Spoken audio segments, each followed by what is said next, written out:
YouTube, it is Friday, May 24, 2024, and Overwatch dropped the Hotfix patch on a Friday, which is very rare. 3 days after the last Hotfix patch where they buffed Venture and 1 week after their mid-season patch. Lots of updates happening. It's a pretty short one addressing Roadhog. So we're going to go over the patch notes first. And then second, they did a developer AMA Ask Me Anything on Reddit where they answered a lot of questions for the community, and we're going to go read that right afterwards. So let's start with the patch notes.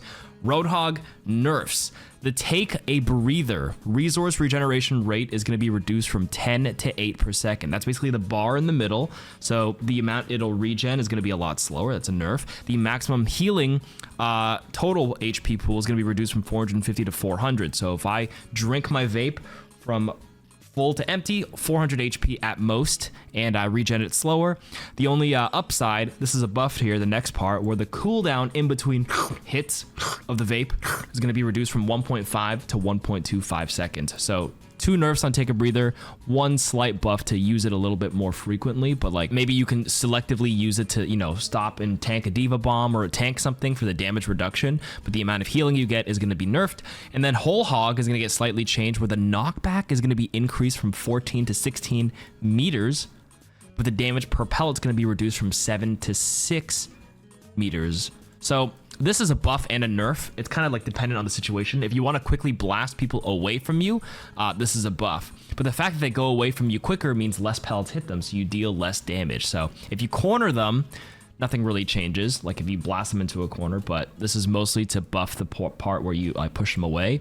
But at the same time, the damage per pellet is going to be nerfed. So I would say net nerf. This is still a net nerf on Whole Hog, and then still a net nerf on Take a Breather. The devs said that Roadhog benefited greatly from the recent headshot reduction passive for tanks, so we are nerfing his survivability.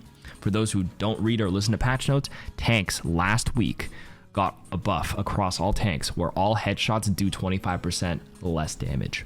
Okay, so this change to Take a Breather is aimed at encouraging more mindful resource management. The change to Whole Hog will make the ultimate more of a zoning tool while lowering its lethality, especially against tanks with their recently increased knockback resistance. Okay. So this is because tanks also got their knockback resistance increase. The fact they don't get pushed back very much means more pellets hit them. So Hog versus tanks was actually blasting them. So yeah, net nerf across the board. For Sigma, the only thing they did was they reverted the change they added in the mid-season patch where Gravitic Flux now requires line of sight to lift targets again. So for those who don't know, last week, if you flux somebody from like underneath, I don't know, second part of, or like underneath Hollywood first, you know, beside the payload, there's that little like health pack room. If you flux underneath, everybody above would be lifted up too because it didn't require line of sight anymore. They reverted it back. Devs say the last patch aimed to make some tank ultimates more forgiving to use during combat. Sigma's Gravitic Flux can suffer from missing due to slight line of sight checks, but we don't believe this change had proper communication for all instances. We may return to this change for Sigma down the line with updated visuals. I think the reason why they changed it last week was to stop people from blocking the center line of sight, like with Tree of Life or sometimes Pedal Platform. If you blocked it in the center, it would work. But all Blizzard needs to do is just make it so deployables don't interact with Gravitic Flux, and then you should require line of sight to make it useful. I mean, the Flux was always a great ultimate. It was actually pretty easy to grab people, so I don't know why they buffed it last week. Thank God they reverted it. And that's it for this quick patch this week. Now, the next thing I want to do is go through this developer AMA that happened about 24 hours ago. This is a summary from XMangoX on competitive Overwatch, which instead of sifting through the entire thread and seeing what the devs answered, they summarized it here. Cactus Puppy did as well, but I'm going to read it on the Reddit version because it's a little bit easier. So here we go. The first question that was asked and answered is not related to Season 10 balance changes, but I'm going to ask it anyway. Were we secretly testing any upcoming hero abilities with the Mirror Watch event? Alec Dawson, lead hero designer, said, no secret testing of anything upcoming in the immediate. We do look at how some changes play out, though, when they become more real and get lots of games. I think the Bastion ultimate in particular was quite fun, even if very loud and on the border, technically. Reinhardt's Frenzy passive was also something we played around with internally, but it was quite hard to communicate effectively. It's always good to see what players get excited about when there are more wacky ideas, such as Mirror Watch or April Fools. Some of those could become real down the line. So I guess what Alec is implying is that a lot of these were actually, some of these abilities were definitely tested internally and probably scrapped, and now we're just getting scraps. And even if we were testing any upcoming abilities, like nothing concrete, but he says some of these could be real. So one of my favorites from April Fool's was Junker Queen's Knife, where you throw it and then you like chase after it so you can fly. That could be something on a new hero. When Alec was mentioning the Bastion ultimate, for those who don't remember, in Mirror Watch, Bastion's ultimate spawned little like small Omnic robots that followed and lasered people, kind of like little Cell Juniors if you watch Dragon Ball Z. Interesting idea to drop deployables. So yeah, the next question that was answered is, who is the hardest character to balance and tweak out of the 3 roles? Josh No says probably Sombra, due to permanent invisibility restricting how deadly we can make her, but also because she is a hero that excels with strong team coordination. There are a handful of other heroes with performance stats that differ greatly from the broader community perception of them, and that can create difficulty in how we approach balancing them as well. That's a good answer. Sombra, because of like, yeah, the permanent stealth, it's a very like niche-y situational pick that like works best and coordinated, but like across the broader community, like are people coordinating with your silver Sombra player? Is the Sombra player even playing effectively? Not really. Hard to balance things like that. Interesting. I know you guys mentioned 2 upcoming DPS hero reworks. Is there any news about how those reworks are progressing and who they'll be for? I think people have a pretty decent idea, but official confirmation would be nice, and or when they might be arriving. Also, are there any other heroes under consideration for potential reworks? So, this is the big nugget of information. Alec Dawson says the 2 upcoming updates that were mentioned before were for Cassidy and Reaper. So for Cassidy, we started exploring preseason 9 for his update. Due to where he was at the time, this update was originally looking at multiple pieces of his kit, but we saw the season 9 changes largely benefit him, so that update has gotten more focused instead on the magnetic grenade and other quality of life updates specifically to his ultimate. So in season 11, in about 4 weeks, chat, we are updating magnetic grenade. It will behave closer to old flashbang, so no more magnetic homing to the target and only used in the short range, and it will slow and hinder the target. We think that this plays a lot better for his kit and removes some of the larger frustrations around magnetic grenade. More specifics on all of that soon.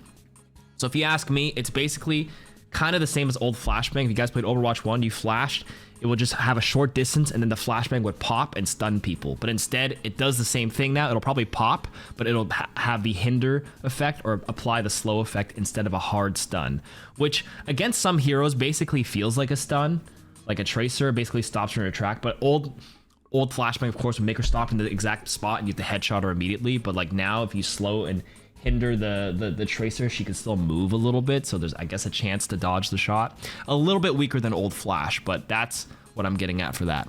Now for Reaper, they're saying we went fairly wide as well at the beginning and then started to focus closely on updating Shadow Step. At the moment, we have something we quite like, but it's actually a large technical challenge, and we are in process of planning out the work and seeing what's possible.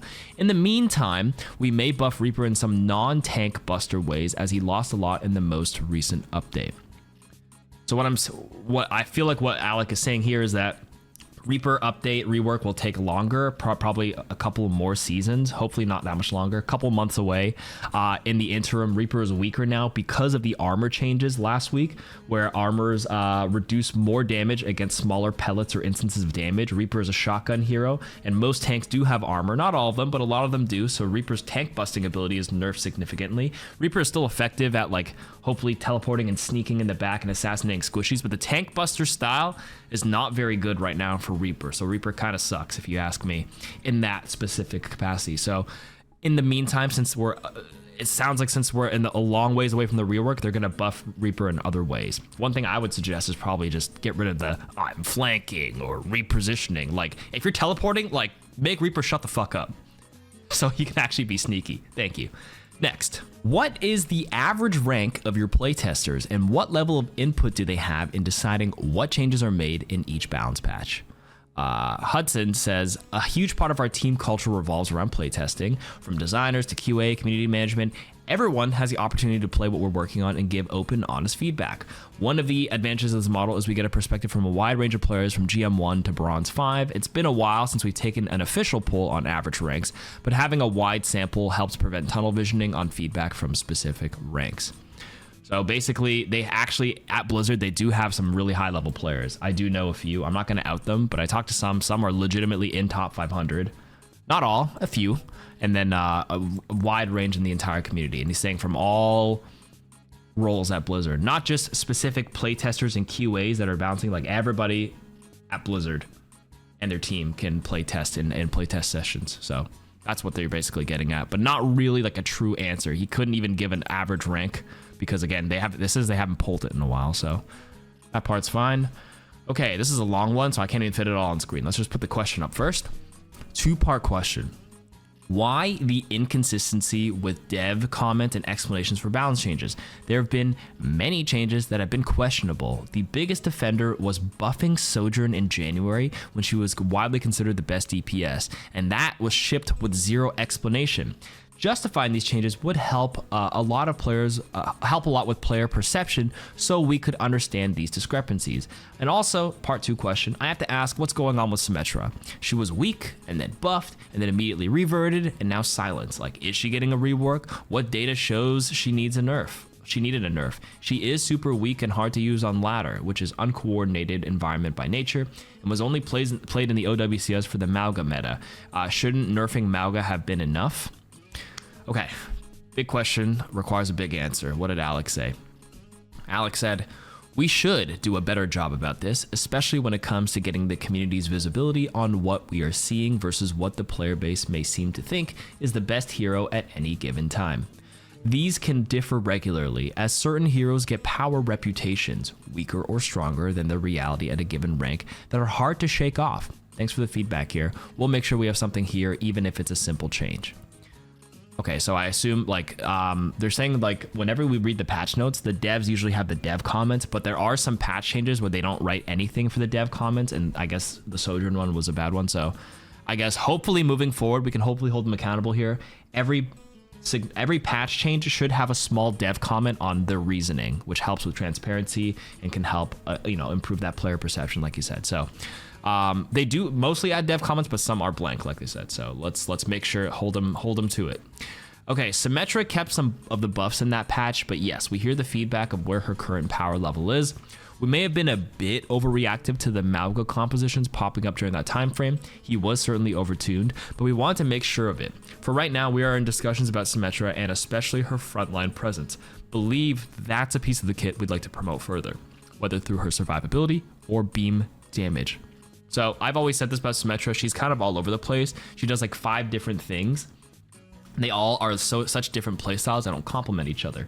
So to reiterate, for me, at least my perception, KarQ's perception of Symmetra is you can play her as a poke hero, but she's not very good at that. You sit there and just charge secondary fires. Doesn't work as well in the Season 9 HP changes. Then you can play the campy turret style where you sit on a point, put a bunch of your sentries, but the sentries are pretty bad right now because everybody has more HP since Season 9. And the last one is like getting up close for the beam damage, which takes A, really long to build up, and B, she's pretty squishy, so you can kill her pretty fast. So it seems like and the last play style is a teleporting your team style, which requires a coordinated environment, and that's like the only time we did see her in like OWCS or whatever, coordinated environments to play around with the TP. So and for average solo queue players, like that's not going to happen. So what part do they want to buff? It looks like Alec wants to focus on the close range part, make Symmetra stronger of a brawler up close. So they're either going to A, increase the beam damage, or B, buff the survivability to make it so you can charge up the beam. That's what I'm getting from this. So yeah. Next, why was Smurf detection essentially removed from MMR adjustment, especially for new accounts? GM level players taking 60 games to reach their proper rank ruins so many more games. It feels like climbing in general is artificially slowed down so people will play even more, even though they should have reached a high rank many games ago. Alex says, I tapped into our own Gavin Winter, that's a systems designer, for this first part, and here's what he had to say. Gavin says, there haven't actually been any changes to these systems, but there are edge cases like the example of Gushui, that's a Chinese pro player, that was recently posted in this subreddit where our systems don't perform the way we'd like. So for those who know, he went like 30-0 and it was still in Masters. 30-0, you should probably be jumped up to the highest ranks, like you're just farming average players, or really above average players. Masters is still like top like 1% of players, but Guxue is like a top pro. In any case, most players will still be placed appropriately as they transition from quick play to competitive, but unfortunately cases like this have always been possible. Explaining exactly how this happens would make it easier to reproduce, so you'll have to excuse me for not going into intricate detail here. For the second part of your question, we believe we made it slightly too difficult to climb at the highest ranks, aka champions, and are looking to making some adjustments soon. I would say I actually haven't played as much. I haven't noticed as many Smurfs in season 9 because everyone was trying to grind for champion and stuff, so I haven't noticed, but I do know what this question was saying at the beginning. I remember that when people made a new account, if they were like 10-0 and they farmed placements, they easily got like placed in like GM1, GM3 really fast, or like got the GM, the old system, very quickly.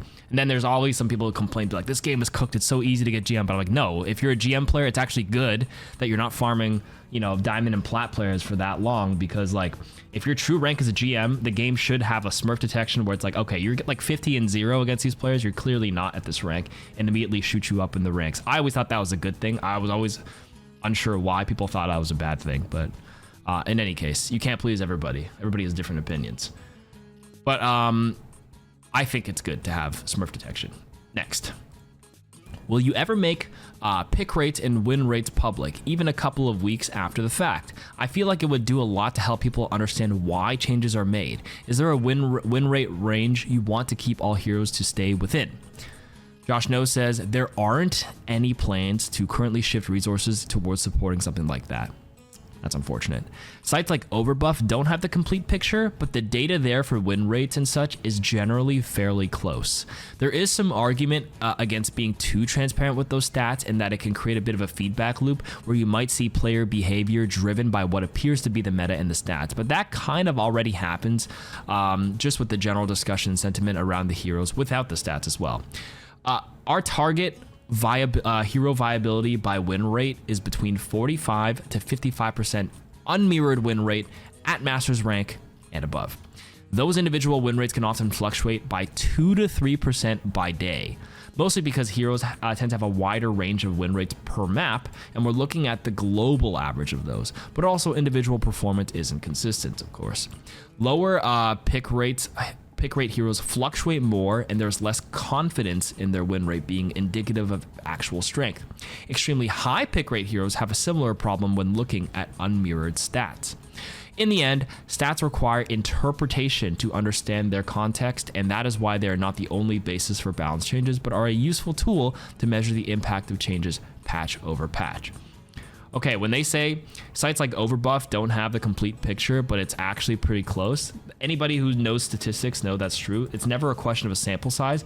Yes, Overbuff doesn't take pure context into it, but Overbuff only pulls public profiles. Anybody with a private profile, it doesn't add to it. But there's generally enough public profiles, because Overwatch has millions of players, that even if, you know, it's not public, you still have a decent sample size to draw from. But the problem with Overbuff is it doesn't show unmirrored win rate. It just grabs total and then divides it by whatever, and it doesn't give context. If you filter by like Grandmaster Overbuff, it's like it can only read Grandmaster profiles that have their profile public. But right now, Grandmaster itself is harder to reach because there's Grandmaster and Champion, and you look at top 500, there's less than like 100 Grandmasters who qualify for the leaderboard in each thing. So is it taking MMR? Is it taking public profiles that show Grandmaster?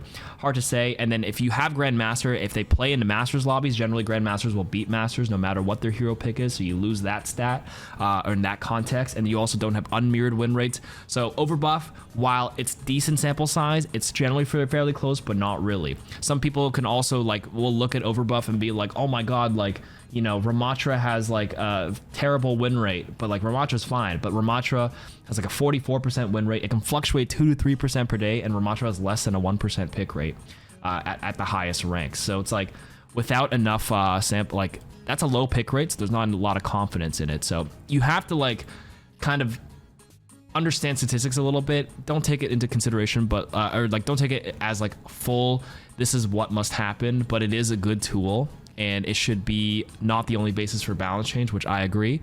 Now, from my personal KarQ opinion, I still think they should support full transparent win rates, if possible, map win rates, filter by everything. Maybe it's because I play teamfight tactics. I'm a big TFT nerd, and I love looking at their pure transparent stats. Average placement, this item in this scenario and this augment gives you this average placement across this sample size at this rank. I think that's a fantastic tool. There was a phase where Riot Games did remove it for like a season, and everybody did not like it. They love the full transparency with the numbers and stuff, and I think that could be very, very good for the game.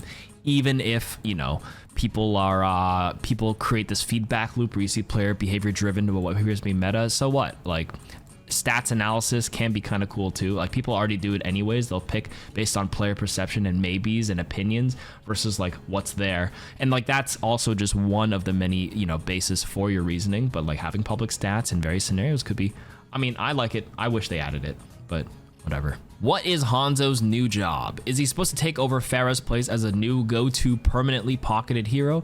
To explain more in depth, Hanzo used to be a sniper, but with the recent changes caused most heroes to require one extra shot to eliminate a target. Considering Hanzo is the slowest shooting primary fire focused DPS, he was impacted the most, making him the only primary fire focused DPS who relies on cooldowns to finish off targets due to the very line TTK, time to kill. Assuming full charging the arrows to be able to hit targets past melee range, it's 3 body shots, which is 2.5 seconds TTK, 3.25 seconds if the bow's not preloaded. Best case scenario, 1 headshot, 1 body shot, 1.25, blah, blah, blah, blah, all these numbers. Anyways, let's see what JoshNatu had to say. Hanzo is still an effective mid-range burst hero even without the one-shot kills. Post Season 9 with the projectile size changes actually saw an increase in Hanzo's performance on the stat side. So even though he lost the headshot because everyone had more HP, Hanzo actually performed better as a mid-range burster. Probably because, yes, while you lose the random one-shots, which are very useful, how often are Hanzo's getting random, like, one-shot picks? I mean, it certainly happens, but then you lose that strength, but you add, like, more, like, bigger arrows means more consistent shots. I look at most average Hanzo stats, like, how often are they actually headshotting at full charge? It's like, what, less than 10%, 8%, 7%? I'm not actually sure what the Hanzo headshot stat is, but JoshNatu does say, I do hear you on the loss of how good the one-shot kills felt for the Hanzo players. But an overarching goal of the Season 9 was to reduce these burst damage frustrations for the players on the receiving end of it. Thank you. I'm not a Hanzo. Whoever asked this question was probably a Hanzo main. Didn't like the TTK. But as someone victim of random logs by Hanzo, I absolutely hated getting logged across the map, especially by luck. And they did say Season 9 change was to reduce those burst damage things. That's why they nerfed Junkrat. They nerfed all the random cheesy one-shots aside from Widowmaker, who was pretty squishy and needs to be, you know, lethal, or else what's the point of Widow?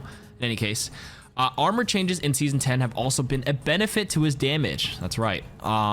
Because they made armor do reduced damage for small pellets. Previously, Hanzo would do like, what, 120 for a headshot? 30% armor reduction makes it like 91, I think, right? Or 90. Yeah. But like now, it's 115 instead of 90. So it's actually a buff to him in this patch. Still very early, and we're experimenting with adjusting health pools for some of the more evasive or high damage heroes, which should put them back into lethal range of Hanzo, Headshot, and some other hero combos at 225 HP. But while it would bring some interesting texture to hero interactions overall there are also a bunch of other problems to solve if we want to go through for it. So basically what Josh is saying is that like this Hanzo spiel is like, yes, he loses the random one shot and like a pure like 100-0 Hanzo assassin kill here, but like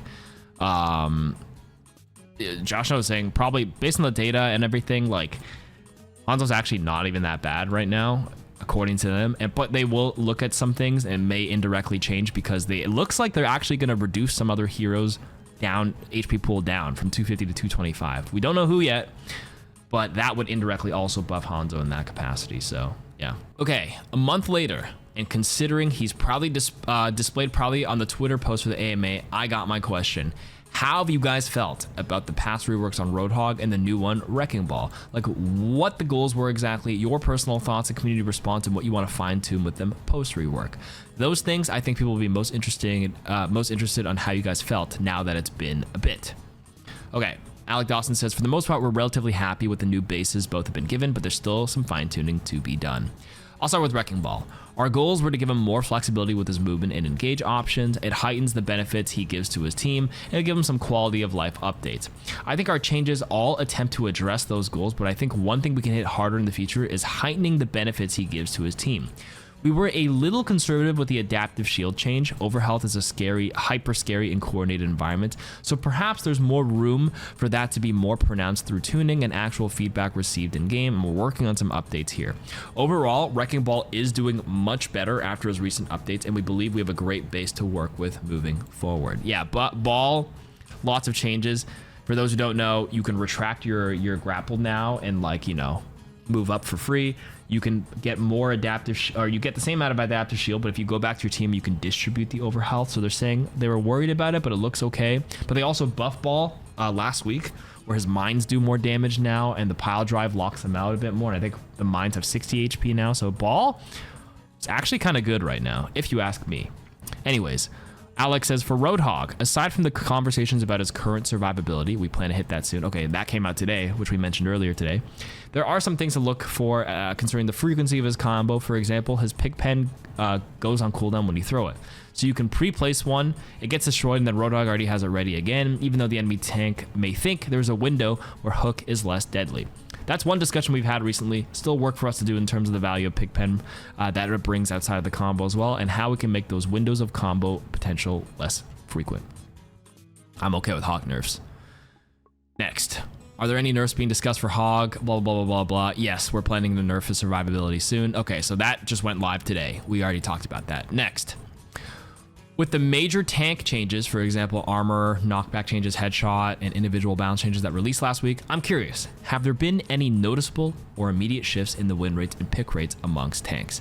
Has there been any collateral shifts with the DPS and support role because of the recent tank changes?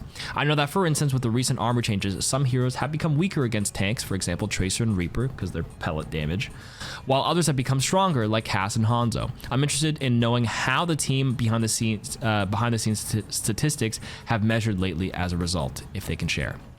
Alec Dawson tells you right here.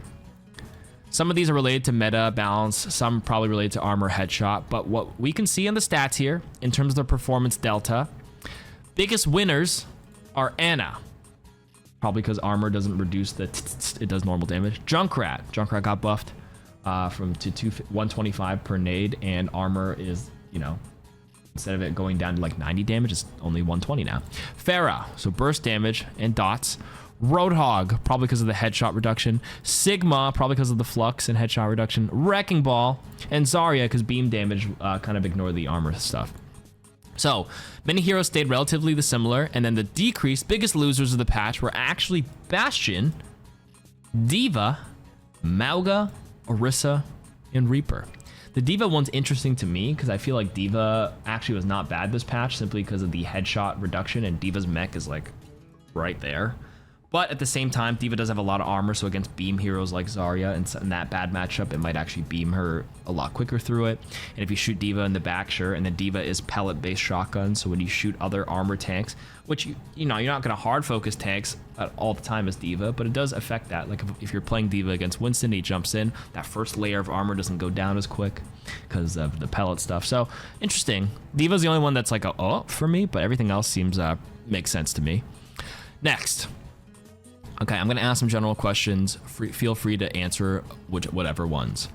In February, I noticed that you had received great feedback on maps after the first hacked mode, but I was wondering when those ideas would be implemented, especially for flashpoints. Personally, I like Clash mode, but I also want to know what kind of results you received that require modification in your opinion, or if you have noticed any optimal results to maintain or imitate for other game modes. Alex says, these fall outside of hero design, but we can briefly talk about the first two questions. Think you are referencing the speed boost that would potentially come to Flashpoint. It took us some time to get these in a good place, but they have been promising in playtests and are on track for a later season. It's important to know that when we add elements like that to a mode, that it not only brings quality gameplay, but is also communicated well through sound and VFX. We feel good about this now. So I guess the speed out of, like from Quick Play Hacked is like everybody ran faster out of spawn, right? So like home guards from League of Legends. That's interesting. Okay, we also got a lot of great feedback here, but there are some things the team wish we did better with the Clash preview. Firstly, it should have showed up more in Quick Play so y'all got more reps into it and get a better feel for the flow of the game mode. I agree. bigger frequency of Clash and quick play with roll Q, because you could Q it in Arcade when Clash came out, but like Arcade is no roll lock. There's like 4 tanks running around. It's weird. Secondly, we don't think it was best suited for open queue in Arcade. Oh, okay, we talk about it like this. If we do something like this, we'll clean it up. With the feedback we received, we've been investigating on how to make the final point more appealing to capture for the attacking team. Many games resulted in the attacking team not actually wanting to push up to the last point because it wasn't worth the reward. It was hard to capture, gave up a lot of positioning if you lose. Plenty of iteration happening now to address that issue. Not much for me to add here. Okay, hi, I think one of the most obvious questions here is the balance with Roadhog. Okay, that's answered. With the mid-season tank adjustments, Hog, blah, blah, blah, blah. Okay, aside from, I'm gonna skip that. Aside from Hog, I think the tank balance is actually pretty great now. Otherwise, also, is there going to be something done about the overbearing passiveness of heroes like Lifeweaver that will simultaneously not interact with the enemy team at all, whilst also not providing any offensive utility for his team? I think for all other 9 players in the lobby, it's a pretty miserable experience to have a Lifeweaver. Thank you for your time. Okay, Alec Dawson said, I answered a Roadhog question, different plays, change coming today. Next, Lifeweaver. One of the discussions we're having right now, actually this week, and have been having for a while, is that friction that comes between switching between his healing and then his thorns, his damage. So giving him more flexibility here would be a great boon to his capability within team fights. Additionally, we've experimented a lot with this pedal platform. Personally, would love that to be a more attractive area to stand on as a teammate, whether through a buff the platform gives you or something else, but there's a lot of learned behavior to work through as allies hop off the platform quite often. True. I will say when a lot of people take it, if it's not deliberate, it'll like people will hop on it, it'll rise for a second, they'll just like hop off or fall off because they were not ready for it. Obviously in a coordinated environment, a proper pedal to get up to the high ground is quite nice, but I feel like it's kind of small. People slide off all the time, so maybe something to be worked there. And obviously to reduce the friction between switching. Honestly, for me, I would say just remove the ammo on both. Or remove the time it takes to switch immediately. You can immediately heal or immediately shoot. I have 2 Mercy questions. Is the team looking at Mercy at all for small changes or buffs? What is Mercy's pick rate and win rate now compared to Season 3? And then back in mid-season 9, DPS passive was reduced in a dev blog, and a dev blog stated that Mercy wouldn't see changes as she should be more reliable moving forward with the reduction of the DPS passive from 20% to 15%, and that nerf was reverted, Mercy stayed the same, so DPS passive back at 20%. The community has been ranking Mercy as a D tier support for a few seasons now, and she's in this weird spot where people don't like playing against her, with her, or as her anymore. I and many others still enjoy her most out of all the other supports, but she doesn't play nearly as fun as she used to after the change that made her in mainly nerfs and the game over the last year. Thanks. Okay. Alec Dawson says, I think we're more than happy with the 20% DPS passive roll than the 15% as it cuts through a lot better, helps mitigate the healing more effectively. So Mercy is more worth a look when that world is permanent. There are some questions on how far we can push her movement, and no, that is actually one of the most requested changes. Interestingly enough, Mercy is still a top picked 3 out of 4 supports, and even higher on console until you hit GM or top 500. Her performance follows a similar trend where she's in the top grouping for most ranks and remains above average at the highest ranks. Doesn't mean that she won't receive changes, but that is where she is currently at. So with the stat check, despite the perception, Mercy, I mean, I thought I was rating Mercy as D tier, but I think maybe it's probably because like you only pick Mercy in very specific duos with a godlike Sojourn or whatever, where she can be amplified. But like you can't just like lock her in and expect to pop off, because if you play like, you know, Tracer and Sombra, it's like you can't force Mercy there because you can't follow their backline. So that's where Mercy performs poorly. Mercy is niche by that nature unless one of the DPS is very meta that complements her. Right now it's Cassidy, but Cassidy doesn't really need the damage boost as much as you think. It's good with Sojourn, so maybe because Sojourn's still good, Mercy is actually still performing pretty well according to the stats. But again, remember Josh Noah said you can't strictly just balance on stats, but it is interesting and one of the factors they're considering. To me, it seems like they're considering it way more and keeping Mercy where she is because honestly, she's performing pretty well despite the perception. I mean, I'm pretty indifferent to whether Mercy gets buffed or nerfed. I don't play her regardless. I personally don't mind playing against Mercy. It's whatever. It's one less threat that kills me when I play like Ana, Kiriko, or whatever, but that's your answer. Is the current balance team confident about being able to fix the biggest problems in the tank role has been suffering since the Overwatch release? I'm talking specifically about the counter swap meta and unhealthy designs being allowed to exist, like tank busters and unkillable tanks like Roadhog, Mauga, and Orisa. Are we confident that making tanks able to do almost everything is the right thing to do? Are we confident that we can make tank fun again for the majority of player base without straight buffs? The headshot reduction, knockback reduction changes are especially interesting to me because I don't really think that simple number changes how tanks feel to play. I don't want to counter swap. I don't want to face unkillable, easy to play tanks. I don't want tank busters. I really love this game, but it feels like we're going in the wrong direction while ignoring the biggest problems. Sad face. Okay, last question, last answer. Josh No says, at its core, Overwatch is a game designed around being able to swap heroes mid-game to gain a tactical advantage or help solve a challenge you might be encountering. This contributes to keeping the moment-to-moment gameplay experience dynamic, drives hero diversity, and offers a wider range of both strategic gameplay and skill expression in learning when, where, how to play multiple heroes. There is a question of how much of an advantage is too much compared to the cost of switching. Ideally, we want counters to be clear and understandable, but soft enough that it's still possible to outplay a disadvantaged matchup. It is a team game though, and 1v1 matchups are not the highest priority when assessing the heroes. Tanks do feel this the most with only one of them per team in a 5v5 role queue, but all roles do experience the pressure to counter and be countered to a certain extent.